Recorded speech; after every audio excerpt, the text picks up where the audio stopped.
Hello, good morning. Today we would have been, or this week we would have been learning about Japan, the cherry blossom festivals, and paper cranes. Unfortunately, here we are again on video, but I hope you're entertained by my videos. So if I was to greet you today during our lesson, I would say to you, Ohio, Ohio. Just like the state, Ohio means good morning. So Ohio. You can also say konnichiwa, konnichiwa. Now, Japan has a very near and dear place in my heart because my son Simon has learned to speak Japanese, and he's been to Japan twice. He's always been fascinated with the Japanese people, gaming like Nintendo, and their art. And he's always been fascinated with the language. So he's learned a lot, and he also would have come this week to talk to you about some of the things he's learned and teach you some Japanese words. So I'm here to teach you because he wouldn't get videotaped. So I may not be completely pronouncing them correctly, but you could always maybe look them up online. You can always ask Siri, hey Siri, how do you say hello? How do you say goodbye in Japanese? Now, one thing I will tell you, Siri is wrong about how you say goodbye in Japanese. She will tell you it is sayonara, sayonara. It's not. Sayonara means goodbye forever. So if you're saying goodbye to somebody, you probably want to just say goodbye for a while, right? So say goodbye is ja mata, ja mata, okay? So don't say sayonara because that means goodbye forever. So anyway, I want to teach you a couple other words from Japan, and then I'm going to talk to you about some other things that we would be focusing on this week. The word for cute is great. It's kawaii, kawaii. So if you see something that's cute, like this lucky kitty, or this cute little deer, you would say kawaii, kawaii. Now I have this little deer because my son Simon, when he went to Japan, he brought me back this little deer, and the reason he did that is one of his favorite stories about his visit is in Japan there are these little deer, I can't remember the name of them, I'll try to remember for the next video, that just walk around in the city and you can buy food to feed them. And he said that a lot of times the deer will come up to you and they will bow to you before they give you food, or before you give them food. But they also, some of them can be kind of rude and will just say, give me the food, buddy, I'm not bowing for you. But he just loved these deer. Wherever he went, he saw them, and he knew that he had to bring this home for me so I could show you. And he did have pictures of a bowing deer, so maybe I can get that from him for our next time. But the other words are hanami. Now, every spring in Japan, right about this time, the people in Japan celebrate the blooming of the cherry blossoms. The cherry blossoms are called sakura, and hanami is the festival of the viewing of the flowers. The Japanese would, a few days before the festival, would stake out their place where they're going to have their picnic, and they would try to pick it where most of the blooming flowers would be. Let me see if I can get a picture of those blooming flowers. So they try to stake it out where there is blooming, lots of festival or cherry blossoms or sakura blooming. Now in Japan, they do that right around this time. And in Washington, D.C., they have a reciprocal festival for the cherry blossoms. That's in Washington, D.C. I hope you can see how that changes when I turn it. This year, unfortunately, the cherry blossom festivals have been canceled because of what's going on. But people would go, and it was just a big picnic, a big festival. They'd bring things to eat and drink, and they'd meet with all their friends. And the cherry blossoms last about 2 weeks. So this would happen over a period of 2 weeks. The festival is a symbol of fading, short-lived beauty, just like the blossoms. Mano no awe, which translates to nothing lasts forever, is what they say. And in your passport, that's one of the entry that we would have done. This would have been in black and white. And for your passport, which it seems like I'm going to have to just send home passports with everybody because I don't know when we're going to be back again, you would color this in with pink and maybe brown on the stems, whatever you like. Remember, projects don't have to be perfect. But I think I'm going to be making a journal entry, and I will be talking to you about that the next time I visit with you.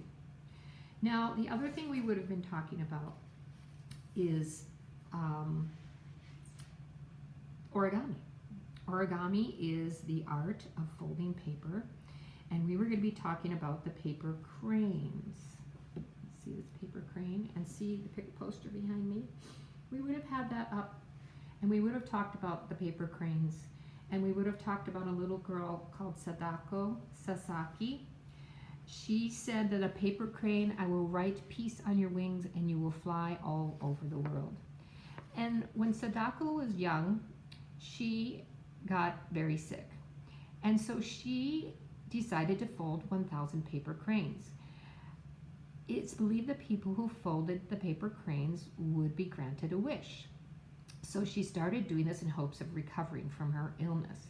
But as she continued to do this, she decided that she wanted to heal the world instead, which is awesome. She kept folding the paper cranes for world peace and healing. Her message was about unconditional love, loving someone no matter what. She wanted to make the world a better place. The Japanese people even built a statue for her.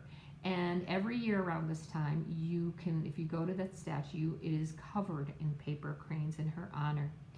And she feels that the cranes are a symbol of love, peace, hope, and healing during difficult times. So that's another reason why it would have been perfect for us to get a folded paper crane. Now, the expert on our staff is Miss Hope. Miss Hope would be folding a bunch of these paper cranes using all sorts of different kinds of origami paper. But we're not in session, so I'm going to show you a couple of her creations. This is a snail. She did an ostrich, a kangaroo, a bug, a box that actually opens with compartments in it. Pretty cool. She did a cube with all different colors. She did this itty bitty little, I think it's like a takeout box. It's so cute. A penguin. A cute little kimono, which I'm going to talk to you about. I'm wearing a kimono. And oh, she has this cute little fan. And I'm going to be bringing you in, it's so tiny, it looks so tiny in my hand. I'm going to be bringing the fan that my son brought me back and show you that too, because fans, well, you know, I love my fans. But origami is a wonderful thing to do, and I'm hoping that I will either be doing a tutorial for you myself, or if that fails, I will be posting a video for you next time to show you how to do origami, and perhaps we can have another pickup session where I put your finished passports for the rest of the year, just in case, a piece of origami paper, random, in there. Probably also your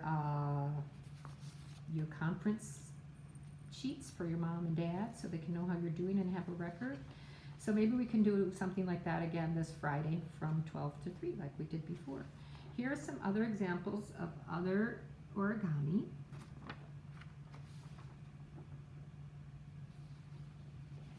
And the other things I wanted to talk to you about are another festival that they do in Japan, and I've been to one here too, called the Obon Festival. Obon is a lantern festival, and it honors the spirits of loved ones.